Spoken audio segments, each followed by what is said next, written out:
Hello, my name's Macy and I'm 30 years old. I'm here to talk about how I let go of my leeching in-laws and husband. Before I start talking about my crappy experience, let me introduce myself some more. I grew up in a low-income family. Most months, we barely made it to the end. Sometimes we even had to starve. I had seen what poverty was like firsthand. It's not something I take very lightly. I know what real hunger pains feel like. I know what it's like to survive winters without heating. I didn't want to perpetuate the cycle of poverty that my family seemed to be going through, so I studied really hard. I was fortunate enough for my parents to be able to afford my education. There was not a single day that went by when I wasn't buried in my books. All of my days studying, I got a full ride at my dream college. While at college, I picked up various odd jobs to keep myself afloat. If I had any extra money, I would send it back home to my parents. It was in my junior year of college that I met my husband, Sam. At the time, I was working as a barista at a cafe that was pretty popular among the students of my college. One of my co-workers at the time was Sam. We were somehow always stuck with opening and closing duties together, so as we worked, we began making small talk with each other. Soon, it got to a point where I eagerly waited for my opening and closing shifts because I loved working with Sam. Sam felt that way too because he asked me out. I said yes, and we ended up going on our very first date to the amusement park. We started seeing each other seriously. We were pursuing different fields, but both graduated at the top of our classes. We got placements with these amazing firms. They were a great starting point for us. We moved in together 5 months after graduating. We worked at our first jobs for about another year. We didn't make amazing money, but we made enough to get us by. Now, here's where Sam and I did things differently. While Sam chose to continue working with his firm and wait for promotions, I quit mine and started working at a different place. I was immediately given a small pay raise with my new job, and I kept doing that for a couple of years before I was easily making twice Sam's salary. Sam had gotten a couple of raises, but that was about it. I had told him on multiple occasions to follow what I had done, but he said that it was too much work for him. Obviously, with this large gap in our incomes, Sam wanted to make some changes to how we manage household expenses. We had been splitting everything 50-50, but then Sam didn't want to do that anymore. I've been needing to talk to you about something. What is it, darling? I know we've been splitting all our bills and expenses 50-50, but you're making double what I'm making. I don't think that's fair to me. What do you mean it's not fair? I mean, I'm practically struggling by the end of the month while you have more than enough to get by. Okay, but I'm not spending it on me. I'm sending my parents money too. Yeah, but you still have a lot left, you know? Okay, and? That's hardly unfair. I worked hard to get where I'm at right now. I've asked you to do the same thing that I did. You know that it won't be easy for me to do what you did. Plus, it's so time-consuming. Obviously, you don't have to do the same exact things I did, but you've had so much experience at your company that you'll definitely find a better job with better pay. Hell, I'll even help you. That's not what I wanted to talk about. I just wanted to ask you if we could split the expenses more fairly. What ratio do you want to split it in? 70-30. That's too much for me and barely anything for you. I'll go till 60-40. All right, I can work with that. I was really upset with the way Sam was seeing things. I mean, I know we worked in different fields, but his field worked similarly to mine. I hated how Sam didn't want to make an effort. But I let it go because I didn't think it was a hill worth dying on. Our relationship didn't have many issues after that. We worked with our new arrangement, and I did notice that Sam seemed a lot less stressed and a lot more happier. Even though I wasn't initially happy with the arrangement, seeing Sam look happier made me feel better. If there was one thing that I did a lot back then, it was bending over backward to make the people I loved happy, which, to be fair, bit me back in the worst way possible. About 2.5 years into dating, Sam proposed to me. I was overjoyed and excitedly said yes. Our wedding was a small and private event. Only our immediate family and our closest friends were present. It was the first time I met Sam's family. They lived in the state over, I never really got to meet them because I was too busy working and I never really had any real time off. My only time off was weekends. Holidays were the best time to make the most amount of money I could. Even after graduating, the new jobs kept me really busy. Sam would make frequent trips to visit home, and whenever they would ask for me, he would tell them I was busy. So the wedding was a great bonding moment for us. Since we cut down big time on the wedding costs, Sam decided that we should move into a different flat. I was skeptical about it. Sure, we had more than enough saved to make a down payment for a bigger and better place, but most of that saved money was mine. I told him so. Baby, I don't think splurging on an expensive apartment is a smart decision. But we have more than enough money for a down payment. Yes, but most of it's mine. Baby, we're getting married. There'll be no such thing as mine or yours. Oh, there definitely will be. We're signing a prenup, but that's only for people who are going to get a divorce. Do you think we won't last? No, it's nothing like that. It's just a smart and safe thing to do. So is not buying a huge apartment right now. Fine, I'll agree to the prenup, but I won't agree with not buying a new place. I mean, look at our place. It's tiny. What's the issue with that? Babe, sometimes my family would want to come over and spend time with us. I don't want them to spend time at a hotel. I still don't think that's a smart decision. You never listen to me. All you want is your way. Why are you even marrying me at this point?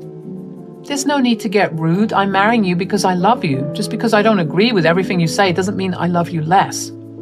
Please, you'll appreciate it a lot in the future. Let's just get a new place. Fine, but the apartment will be in my name. I will not debate that. Fine. Our new place was a penthouse. It had 2 bedrooms, 2 baths, and 1 office. Thankfully, it was not in a very happening area, so it was very affordable. I had also gotten a huge promotion at work that month. I was promoted to head of my division. Sam and I celebrated big the night after I learned of my promotion, and it was the best night of my life. But then tragedy struck. First, Sam lost his job because he wasn't doing his job properly. I was upset, but I couldn't show it because I had to be supportive of Sam. He wallowed in his depression for a while. I mean, there was no need for him to work because I made more than enough for both of us, but still, I wanted Sam to contribute in some way, especially because we were planning on starting a family. If we were going to have kids, we were going to need a lot of money, but Sam never seemed to listen. I decided to just let him be for a while and try and push him to work in a couple of months. Then, tragedy struck again. Sam's family, about 2 months after Sam lost his job, due to some faulty wiring, there was a fire at Sam's home. Thankfully, aside from some very small injuries, everyone was safe and fine. The house wasn't completely burnt down, but it would take another 8 to 9 months to get repaired fully. The news of the fire distressed Sam a lot. He didn't sleep the entire night and kept checking up with his parents and his younger siblings. They were staying in a motel for some time, but they obviously couldn't stay there until their house got renovated. So Sam approached me the next day. Babe, I have something kind of big to ask of you. Yes? I was wondering, do you think we could invite my parents to stay here with us until their house is renovated? They have no other place to go to, and they can't keep living in a motel. It's expensive and impractical, you know. Oh, of course, they're my family too. There's more than enough space here for them. Are you sure? Yeah, I could convert my office to a bedroom for your siblings, and your parents could take the guest bedroom. No, darling, I meant, are you sure you're okay with my parents staying here? Why would I not be okay with it? Because you know that they'll be staying here for the rest of the year, right? Yeah, and there's no problem with that. Thank you so much, darling. Shh, there's no need to thank me. A couple of days later, Sam's family moved in with us. I would love to say that it was easy living with them, but it wasn't. The first night they moved in, we had dinner together. After dinner, we sat together, drank a little wine, talked about ourselves for a while. I learned a lot more about Sam and his childhood at that point. Sam's mother, Sally, had managed to save some of her childhood albums of Sam's, and she showed them to me. We gushed over how cute Sam looked as a child. I got to learn about Sam's siblings a lot more too. His youngest brother was currently in his sophomore year of high school, while his youngest sister was a senior in high school. Sally told me that they had Sam when they were really young. After a while of talking about themselves, the topic shifted to me. So, Macy, tell us more about yourself. I don't know what to say. Tell us about your childhood. Oh, there's not much to say. I didn't grow up with a lot of disposable income. I struggled really hard, but it was worth it because I'm living pretty comfortable today. Oh, is that why you're always working? Yeah. I'm glad you married our son then. I'm sure he'll provide everything you need. Oh, but I'm the one. Mom, did you show her that picture of me sitting in the driver's seat in Dad's old car? Oh, yeah. Look at how silly he looks here. I looked back at Sally and her album, but the back of my mind was reeling with confusion. What did she mean by Sam providing for me? Did she not know that I'm the one providing for both of us? Why had Sam just interrupted me when I was trying to tell Sally just that? I knew that I had to talk to him. I waited patiently until Sam's parents decided that it was time to head to bed. When we finally parted ways to go to our respective rooms, I kept trying to get Sam's attention so I could ask him about what had happened earlier. But he kept making excuses and avoiding me. Finally, when we settled into bed to fall asleep, I asked him about it. What was that about earlier? What do you mean? Babe, don't play dumb. Your mom said that you were the one providing for me. What was that all about? About that, I kind of didn't tell my parents I lost my job. Why? It's embarrassing. I didn't want them to know that their child was unemployed. Okay, but why do they think that you're the one providing for me? Why, is that a bad thing?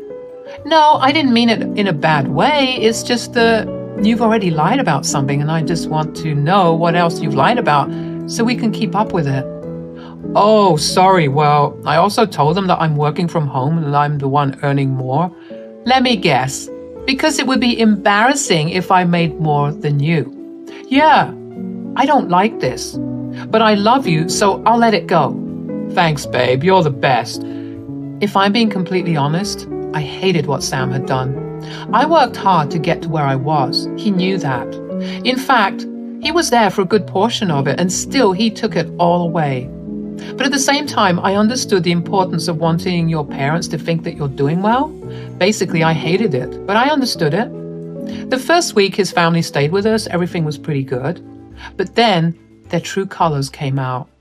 They left messes everywhere, and neither of them ever volunteered to clean up, even after I had expressed how I wanted them to clean up after themselves.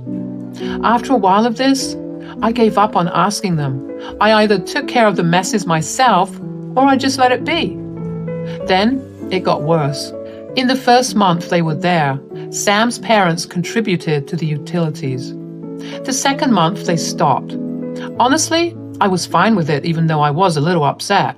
What I was not okay with was Sally accompanying me or Sam on our grocery trips and picking out the most expensive things and expecting us to buy them. On top of all that, they ran up our electricity and water bills like crazy. I sat down one night and just reviewed how much we had spent that month, and to my horror, I realized we had spent 5 times what we usually spend. So the next day, while we were all eating lunch together, I brought it up with Sam's parents. I don't know how to bring this up without making things awkward, but respectfully, in the nicest way possible, I need to ask you guys to cut down on the spending. What do you mean?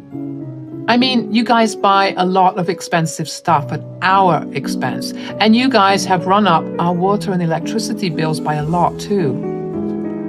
You don't get to tell us what to do. Oh, no? I don't mean it in any rude way. It's just our expenses this month have been 5 times what we usually spend. If you could contribute a little, I wouldn't mind continuing to live this way.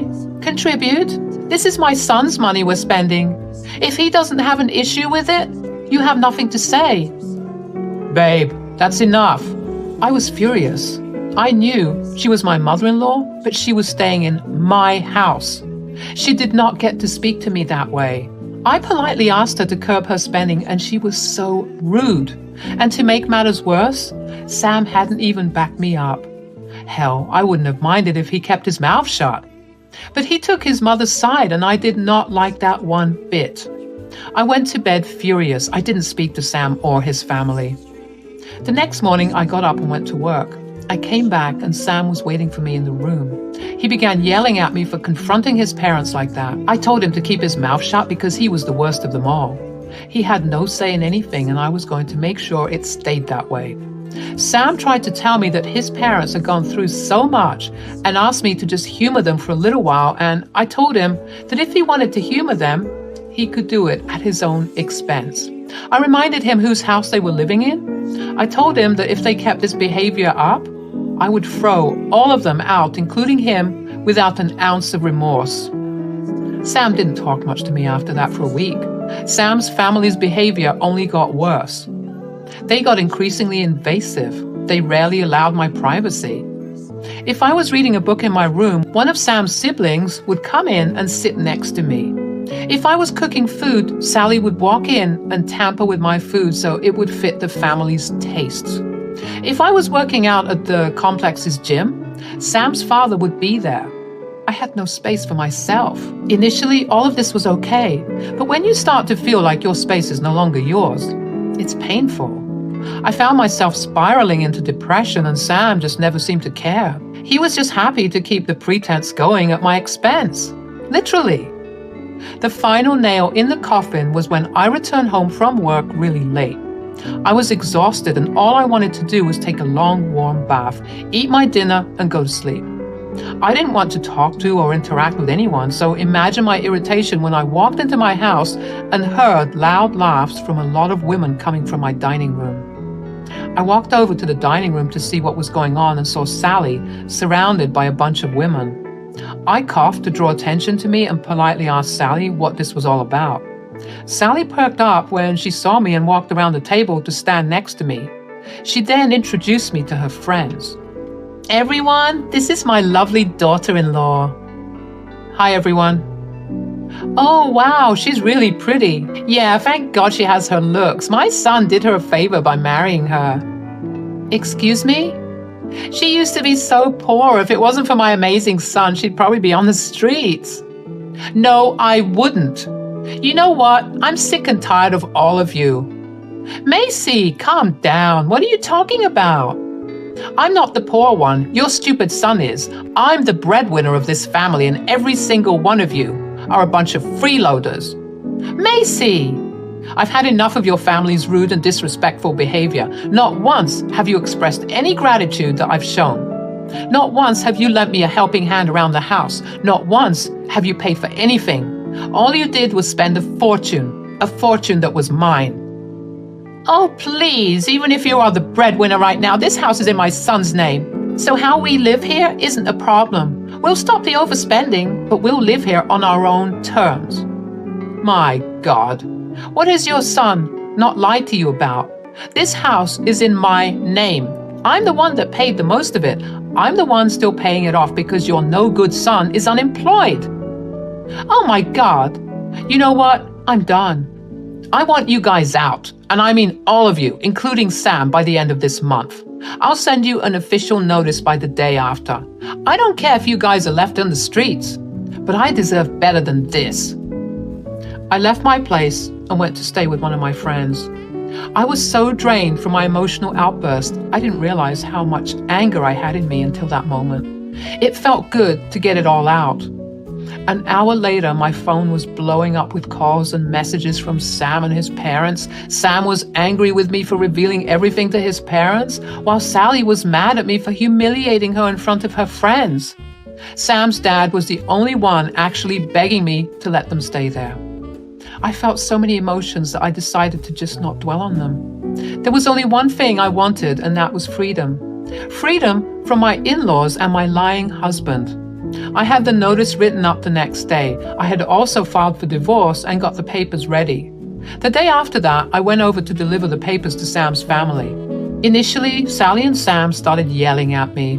Sam then changed his tune and asked me not to leave him, but I was so numb from the past few months of torture, disrespect, and lies that I didn't bat an eye at his tears. I felt a little bad when Sam's dad and siblings asked me to let them stay, so I told them they either had to pay rent at the market price or get out. The rent for such a large apartment was obviously a lot and out of their budget. They ended up moving out. Sam knew better than to contest the divorce, because if he did, I would have found a way for him to pay me back everything he owed me. I was sad that my wonderful relationship had come to this, but at the same time, I'm finally independent and able to take pride in my accomplishments. I realized that I'm never going to bend over backwards for anyone, no matter how much I love them. I'm never going to let anyone use me ever again, and I think that's something everyone can take away from this.